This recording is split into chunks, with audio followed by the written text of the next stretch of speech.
Hello बच्चों, आज हम हल करने वाले हैं प्रैक्टिस सेट 5 यानी कि मॉडल पेपर के गणित भाग के प्रश्नों को। इससे पहले भी हम कुछ प्रश्नों को हल कर चुके हैं। चलिए, यहाँ आपको एक प्रश्न दिखाई दे रहा है, इसे आप जल्दी से जल्दी हल कीजिए और आंसर को कमेंट बॉक्स में टाइप कीजिए। आज हम पढ़ने वाले हैं ऐसी धमाकेदार ट्रिक जिससे आप प्रश्नों को देखते ही हल कर सकेंगे। वीडियो को आप लास्ट तक देखना। सबसे पहले यदि आप मेरे चैनल पर नए हैं तो चैनल को सब्सक्राइब कर लीजिए, जिससे आपको आने वाली नई वीडियो मिलते रहेंगे। चलिए बच्चों, हम देखते हैं इस प्रश्न को किस प्रकार से हल करेंगे। देखिए, यहाँ पर दिया हुआ है एक मेज़ 1140 रुपये में बेचने पर एक व्यक्ति को 5% की हानि होती है। उसे 5% लाभ के लिए वह मेज़ कितने में बेचनी चाहिए। चलिए हम सीखते हैं इस प्रश्न को किस प्रकार से हल करेंगे। सबसे पहले हम सीखेंगे कुछ बेसिक जानकारी। चलिए जो हम देखते हैं, सबसे पहले हम देखेंगे कुछ बेसिक जानकारी। यहाँ पर हम देखेंगे क्रय मूल्य के बारे में।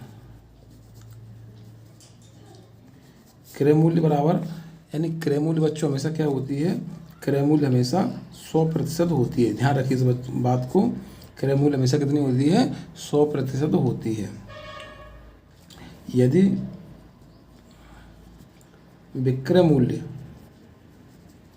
क्रय मूल्य के बराबर है, यानी कि क्रय मूल्य क्या है, बराबर है, तो क्या होगा बच्चों, ना तो हानि होगी और ना ही लाभ होगा।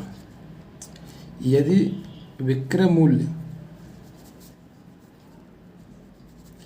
क्रय मूल्य से क्या है बच्चों, कम है, क्या है, कम है, तो बच्चों क्या होगी, हानि होगी। अब आप याद रख लीजिए इसको। यदि विक्रय मूल्य क्या है, क्रय मूल्य से कम है, क्या है बच्चों, कम, तो क्या होगी बच्चों, हमें हानि होगी। यदि विक्रय मूल्य क्रय मूल्य से क्या है, ज़्यादा है, क्या है बच्चों, ज़्यादा है, तो क्या होगा बच्चों, हमें लाभ होगा। इस चीज़ को आप याद कर लीजिए। चलिए बच्चों, अब हम और आगे देखते हैं। हम देखेंगे यदि मान लीजिए हमारे पास क्रय मूल्य क्या है, 100 है, क्या है बच्चों, 100%। यदि हमें 5% की हानि होती है या 10% की हानि होती है, यदि हमें 5% की हानि होगी तो क्या होगा बच्चों, विक्रय मूल्य कितना होगा बच्चों, विक्रय मूल्य होगा हमारा 95%, क्योंकि हमें 5% की हानि हो रही है। जब हमें 10% की हानि होगी तो विक्रय मूल्य क्या होगा बच्चों, हमारा विक्रय मूल्य होगा हमारा 90%। अब हम देखेंगे जब हमें लाभ होता है, मान लीजिए हमें 5% का लाभ होता है, तो विक्रय मूल्य क्या होगा बच्चों, विक्रय मूल्य होगा हमारा 105%, क्योंकि हमें 5% का क्या हो रहा है बच्चों, लाभ। यदि हमें 10% का लाभ हो रहा है तो हमारा विक्रय मूल्य क्या होगा बच्चों, 110%। अब आप समझ गए होंगे कि मैं क्या समझाना चाह रहा हूँ। चलिए बच्चों, हमने यहाँ तक की जानकारी सीख ली है। अब हम प्रश्न को हल करते हैं। देखिए बच्चों, यहाँ पर हम इस प्रश्न को हल करने वाले हैं। यहाँ पर दिया हुआ है एक मेज को 1140 में बेचने पर, यानी क्या दिया हुआ बच्चों, विक्रय मूल्य दिया हुआ है हमें, क्योंकि जिस बेचते हैं उसे विक्रय मूल्य बोलते हैं और जिसे खरीदते हैं उसे क्या बोलते हैं बच्चों, क्रय मूल्य। तो विक्रय मूल्य क्या दिया है बच्चों, 1140। हम देखेंगे यहाँ हमें 1140 में बेचने पर 5% की हानि हो रही है, यानी कि विक्रय मूल्य हमारा क्या है बच्चों, अभी 95% है, क्योंकि हमें 5% की क्या हो रही है बच्चों, हानि हो रही है। चलिए हम इस प्रश्न को हल करते हैं। मान लीजिए यह क्या है बच्चों, फर्स्ट तरीका है, इससे आप सीख लीजिए। इसके बाद में दूसरे तरीके से भी आपको ऐसे प्रश्नों को हल करना सिखाऊंगा और आप वीडियो को लास्ट तक देखें, आपको बहुत ही अच्छी जानकारी मिलने वाली है। और यदि वीडियो पसंद आए तो लाइक करें और अपने दोस्तों को भी बताएं। अभी तक आपने चैनल को सब्सक्राइब नहीं किया है तो चैनल को सब्सक्राइब कर लीजिए। चलिए बच्चों, मान लेते हैं हम क्रय मूल्य क्या है बच्चों, x है। क्रय मूल्य क्या है बच्चों, x। हम देखेंगे यहाँ 5% की हानि हो रही है, यानी कि हमारा विक्रय मूल्य क्या है अभी 95%। तो हम क्रय मूल्य का 95% निकालेंगे। देखिए किस प्रकार से निकालेंगे, क्रय मूल्य इंटू 95/100। जब हम 95% निकालेंगे कितना आना चाहिए बच्चों, 1140। जब हम इस संक्रिया को हल करेंगे तो क्रय मूल्य यानी कि x बराबर क्या आएगा बच्चों, 1200 रुपये। आप सभी को भी हल करना आता होगा क्योंकि आपके पेपर का बहुत कम बचा हुआ है। आपने सभी चीज़ों को इनकी हल करना सीख लिया होगा। तो x बराबर क्या आया बच्चों हमारा, 1200 रुपये, यानी कि यह क्या है हमारा बच्चों, क्रय मूल्य आ चुका है।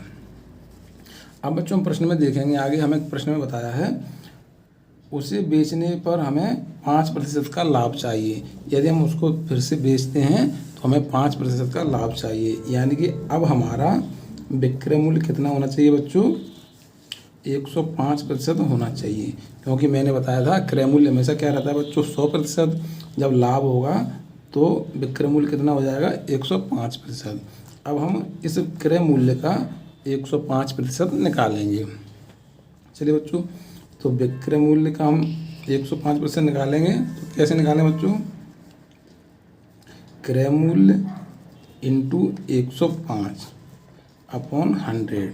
इसको यदि हम हल करेंगे तो कितना आएगा बच्चों, 1260 रुपये। देखिए यही हमारा क्या है बच्चों, फाइनल आंसर। क्योंकि हमें यही पूछा था कि यदि हम इसको 5% लाभ पर बेचें तो हमारा विक्रय मूल्य क्या होगा, और हमारा विक्रय मूल्य आ चुका है। देखिए कौन से ऑप्शन में दिया हुआ है बच्चों, ऑप्शन क्रमांक ए में दिया हुआ है, यानी इस प्रश्न का सही आंसर क्या होगा बच्चों, ऑप्शन क्रमांक 1, 1260 रुपये। चलिए बच्चों हम इसको अब दूसरे तरीके से हल करते हैं। चलिए बच्चों हम इसको दूसरे तरीके से और बहुत ही अच्छे तरीके से हल करने वाले हैं। यदि आप पसंद आए तो आप इसको लाइक करिए और चैनल को सब्सक्राइब कर लीजिए। मैंने आपको बताया था शुरुआत में, क्रय मूल्य बच्चों को हमेशा क्या रहता है, 100%। मान लीजिए किसी वस्तु का क्रय मूल्य 400 रुपये है, तो हम इसका 1% निकालने के लिए क्या करेंगे बच्चों, इस 100 का इसमें भाग देंगे। क्या देंगे बच्चों, भाग। तो 1% बराबर क्या होगा बच्चों, 4 रुपये आएगा। इसी प्रकार से यदि किसी वस्तु का क्रय मूल्य कितना है, 600 रुपये, तो हम 1% निकालने के लिए इस 100 का इसमें भाग देंगे। क्योंकि क्रय मूल्य हमेशा क्या होता है बच्चों, 100%। तो जब हम 1% निकालेंगे तो कितना आएगा बच्चों, 6 रुपये। इसी प्रकार से हम देखेंगे, मैंने आपको बताया था क्रय मूल्य से विक्रय मूल्य या तो कम होगा या फिर ज़्यादा होगा। जब विक्रय मूल्य कम होगा तो हानि होती है, और जब ज़्यादा होगा विक्रय मूल्य तो लाभ होता है। यहाँ पर हम देखेंगे 1140 रुपये में बेचने पर 5% की हानि हो रही है, यानी कि विक्रय मूल्य क्या है हमारा, 95% है। कितना है बच्चों, 95%। और कितने रुपए में बेच रहे हैं बच्चों, 1140 में। तो अब हम क्या करेंगे बच्चों, 1140 में 95 का भाग देंगे 1% निकालने के लिए। जब हम 95 का 1140 में भाग देंगे तो 1% कितना आएगा बच्चों, 12 रुपये। इसको आप हल कर लीजिए। अब हमें समझ में आ गया 1% कितना है बच्चों, 12 रुपये। लेकिन हमें यहाँ प्रश्न में बोला है हमें 5% का लाभ चाहिए, यानी कि विक्रय मूल्य हमें कितना चाहिए बच्चों, विक्रय मूल्य चाहिए बच्चों हमें यहाँ 105%। क्योंकि हमें 5% का लाभ चाहिए और क्रय मूल्य हमेशा क्या होता है, 100। तो विक्रय मूल्य कितना हो जाएगा बच्चों, 105%। चूँकि 1% क्या है बच्चों, 12 रुपये। तो हमें जब विक्रय मूल्य 105% चाहिए तो हम क्या करेंगे बच्चों, 12 में 105 का मल्टीप्लाई करेंगे। जब 12 में 105 का मल्टीप्लाई करेंगे बच्चों तो क्या आएगा, 1260 रुपये। और यही हमारा क्या है बच्चों, फाइनल आंसर। इसको यदि समझ में नहीं आया हो तो आप इसको रिवाइज करके भी देख सकते हैं, और वीडियो को पुश करके आप अपनी कॉपी पेंसिल से इसको हल कर सकते हैं। चलिए, यदि वीडियो पसंद आया हो तो लाइक करें और सब्सक्राइब करें। चलिए बच्चों हम अगला प्रश्न देखते हैं। चलिए बच्चों, यहाँ पर दिया हुआ है एक घनाभ का आधार का क्षेत्रफल 96 वर्ग सेंटीमीटर है। यदि ऊंचाई 15 सेंटीमीटर हो तो उसका आयतन क्या होगा। हमें इस घनाभ का आयतन निकालना है। आपको यदि आता हो निकालना तो आप जल्दी से जल्दी हल कीजिए और आंसर को कमेंट बॉक्स में टाइप कीजिए। चलिए हम कुछ बेसिक जानकारी सीखते हैं, उसके बाद में इस प्रश्न को हल करेंगे। सबसे पहले हम देखेंगे कि घन और घनाभ होता क्या है। देखिए, जिस घन की सारी भुजाएं, ये क्या होता है बच्चों, वर्ग होता है जिसकी चारों भुजाएं समान होती हैं। और इसी प्रकार से घन होता है जिसमें क्या होता है बच्चों, वर्ग में सिर्फ लंबाई और चौड़ाई होती है। घनाभ में क्या, घन और घनाभ में क्या होती है बच्चों, लंबाई, चौड़ाई और ऊंचाई होती है। घन में क्या होता है बच्चों, सभी भुजाएं बराबर होती हैं। और घनाभ में क्या होता है बच्चों, लंबाई चौड़ाई अलग अलग होती है। देखिए यहाँ पर यह मैंने बनाया है, यह क्या है बच्चों, घनाभ है, क्योंकि यहाँ हम देखेंगे इसकी लंबाई और चौड़ाई कैसी है बच्चों, अलग अलग है। तो यह क्या है बच्चों, घनाभ है, और यह क्या है बच्चों, घन है। अब हम देखेंगे घन का आयतन और घनाभ का आयतन किस प्रकार से निकालते हैं। यहाँ पर दिया हुआ है किसी घनाभ का आधार का क्षेत्रफल, यानी कि यह जो आधार दिया हुआ है यहाँ पर, इसका क्षेत्रफल दिया हुआ है। सबसे पहले हम देखेंगे घनाभ के आयतन का फॉर्मूला। तो घनाभ का आयतन का फॉर्मूला क्या होता है बच्चों, लंबाई गुणा चौड़ाई और गुणा ऊंचाई। लेकिन हम यहाँ देखेंगे, यहाँ क्षेत्रफल का दिया हुआ है 96, यानी कि क्षेत्रफल बराबर क्या दिया हुआ है बच्चों, 96। और क्षेत्रफल का फॉर्मूला क्या होता है बच्चों, क्षेत्रफल का फॉर्मूला होता है लंबाई गुणा चौड़ाई, यानी कि हमें लंबाई गुणा चौड़ाई बराबर क्या दिया हुआ है बच्चों, 96 दिया हुआ है। और हमें क्या चाहिए बच्चों, घनाभ का आयतन निकालना है। जब हम घनाभ का आयतन निकालेंगे तो हम देखेंगे यहाँ पर क्या लिखा हुआ है, लंबाई गुणा चौड़ाई, और यहाँ लंबाई गुणा चौड़ाई बराबर क्या दिया हुआ है बच्चों, 96, यानी कि हम इन दोनों के स्थान पर क्या लिखेंगे, 96 गुणा। ऊंचाई की हम बात करें तो यहाँ पर प्रश्न में दिया हुआ है घनाभ की ऊंचाई 15 सेंटीमीटर है, तो हम ऊंचाई के स्थान पर क्या लिखेंगे बच्चों, 15 सेंटीमीटर।